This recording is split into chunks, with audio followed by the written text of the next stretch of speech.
Lord be with you. And with your spirit. A reading from the Holy Gospel according to Matthew. Glory to you. When the Pharisees heard that Jesus had silenced the Sadducees, they gathered together, and one of them, a scholar of the law, tested him by asking, "Teacher, which commandment in the law is the greatest?" He said to him, "You shall love the Lord your God with all your heart, with all your soul, and with all your mind. This is the greatest and first commandment. The second is like it. You shall love your neighbor as yourself.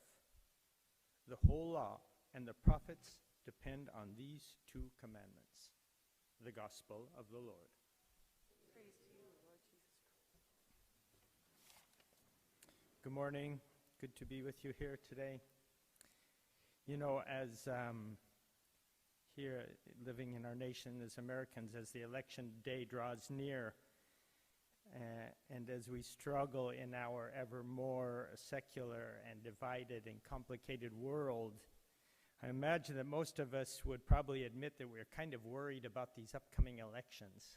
Like, what is our society going to be, or where are we going as a nation, or what will it be after the elections? Or, you know, not being too dramatic, perhaps it won't change too much for us here, but what about for, you know, your children and your grandchildren? Which way are we going? Huh?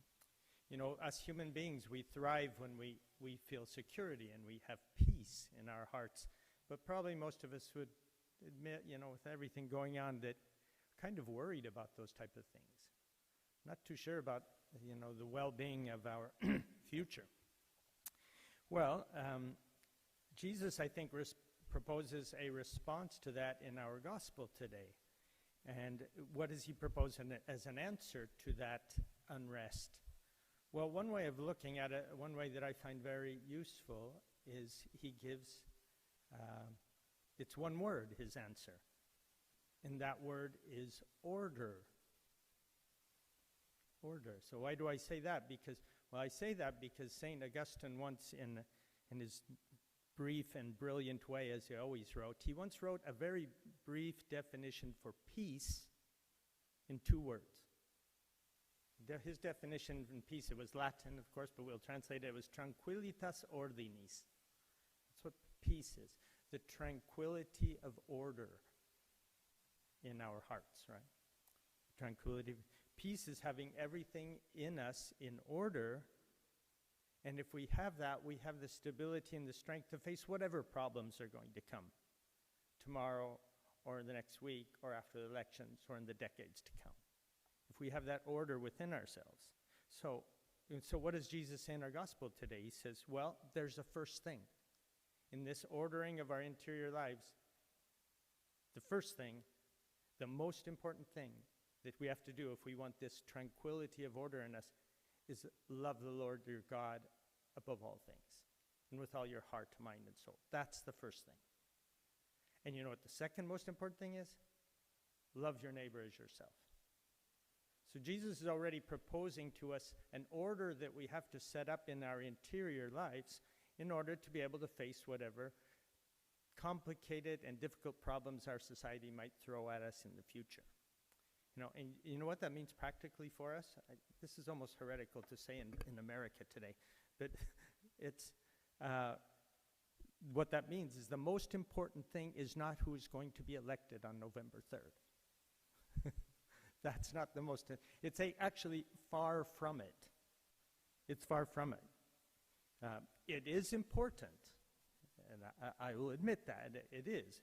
And it's certainly not the most important, at least not in the mind of Jesus. It's not the most important. And if we think it is, then Jesus say, I'm sorry, but you have your order mixed up. You think things that are important are the most important, and they are not. No.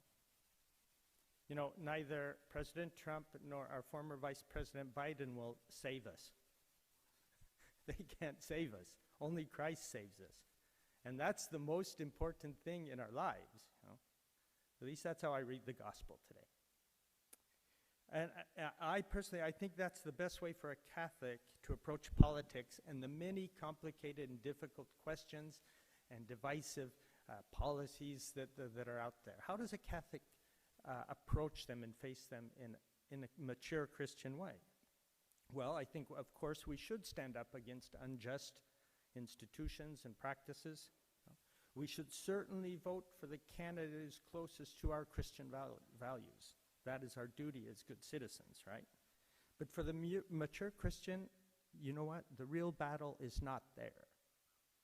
The most important battle, let's put it that way. The most important battle is that we are forming in our hearts and in the hearts of our families good order. The most important thing is I'm trying to establish the kingdom of Christ in my heart and that of my family, you know. I'm putting the order of Christ into my life. And as much as possible, I try to do that for my fellow human beings also, for my family, my community, my nation as much as I can. You know, that's the real battle.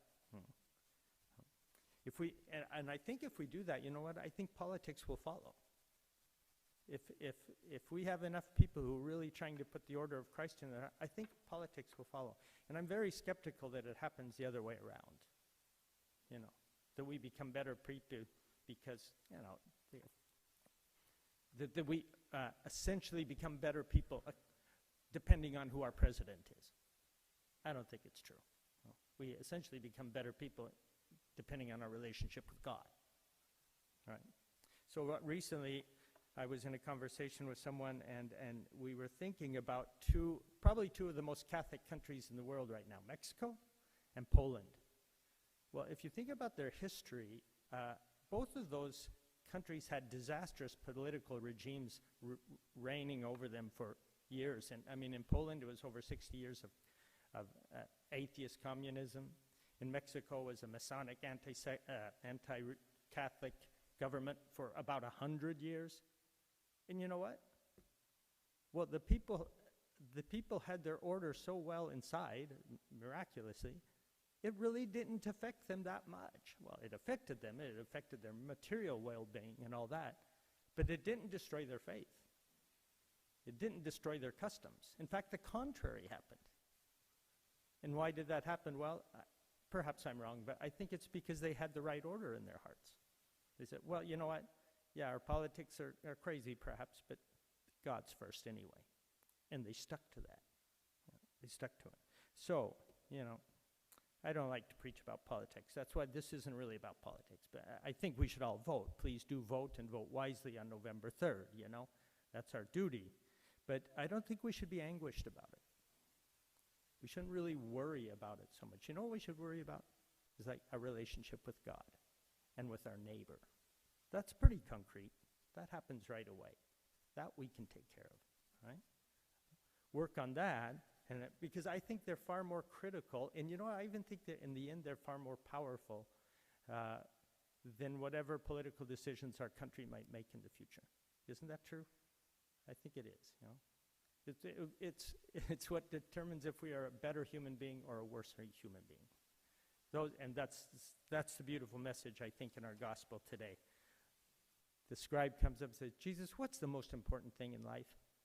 And he says, love the Lord your God with all your being. And don't forget to love your neighbor as yourself. In the name of the Father, and the Son, and the Holy Spirit.